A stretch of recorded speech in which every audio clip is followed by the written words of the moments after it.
Suggestions, remedies, recommendations, way forward to control gender-based crimes. I. Changing the general attitude. The general attitude of the justice system needs a major change in order to do away with the gender-biased mindset. Gender sensitization can do little in the face of societal pressures. Specific gender policies will need to be initiated to tackle the core issue. Only then can women litigants and victims of crime be confident that they will be heard and justice will be served. Meanwhile, judges should be specifically trained to adjudicate upon gender issues. They must understand the sensitivity of rape, for instance, and should allow complete privacy to the victim, who has been brave enough to stand up for herself. These victims should be allowed to remain anonymous to protect their identity and life. Judges should be trained to adjudicate by looking beyond the existing social customs and norms to uphold and safeguard the rights of women.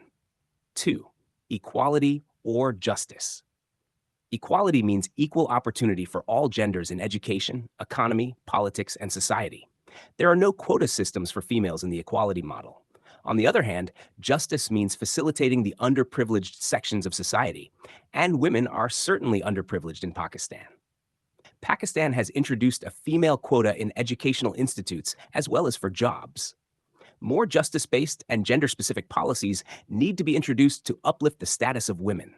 It will also reduce female dependence on males and will lead to a reduction in crimes against females. 3. Remedies for criminal investigation and prosecution of gender-based crimes.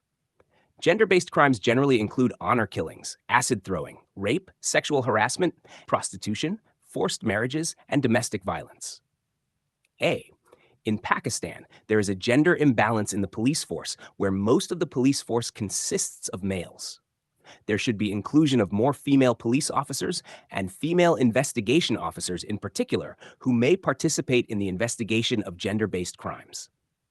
B. There have been cases of sexual harassment and physical abuse of females at the police stations, sometimes when they approach police stations as accused, and other times as complainants to report crime.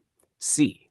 There is also a need for changing the stereotypical attitude of police officers regarding females, where some male police officers consider females as the motivators of sexual and domestic crimes.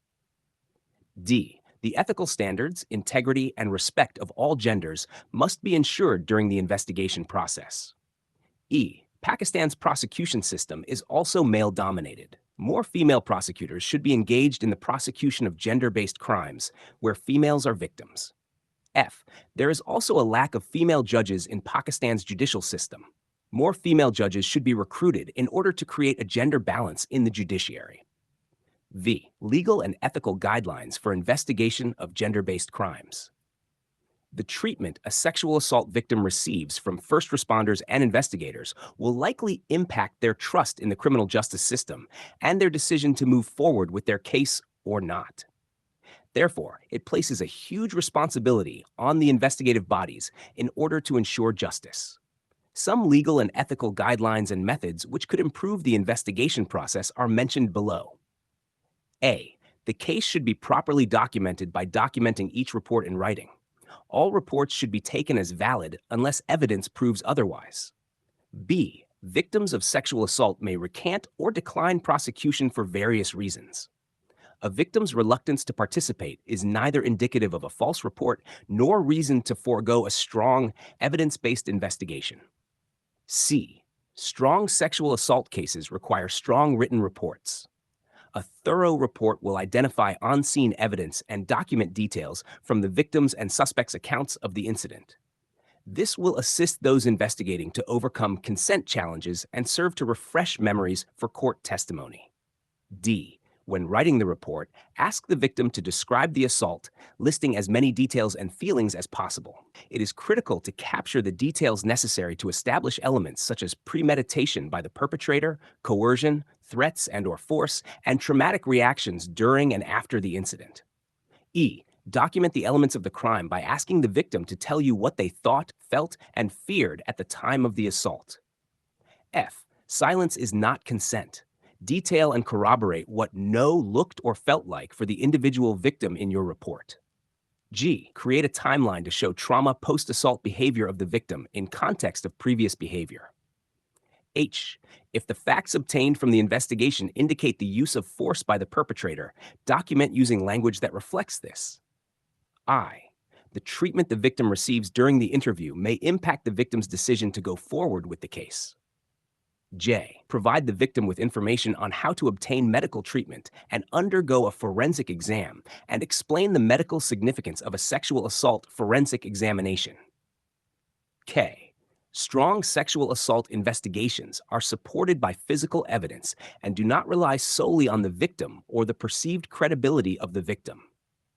Prior victims should be interviewed and their statements included in the current investigation. Suspects often boast or brag about their sexual encounters to a friend or friends, and their statement can provide powerful corroboration of the details of the assault. L.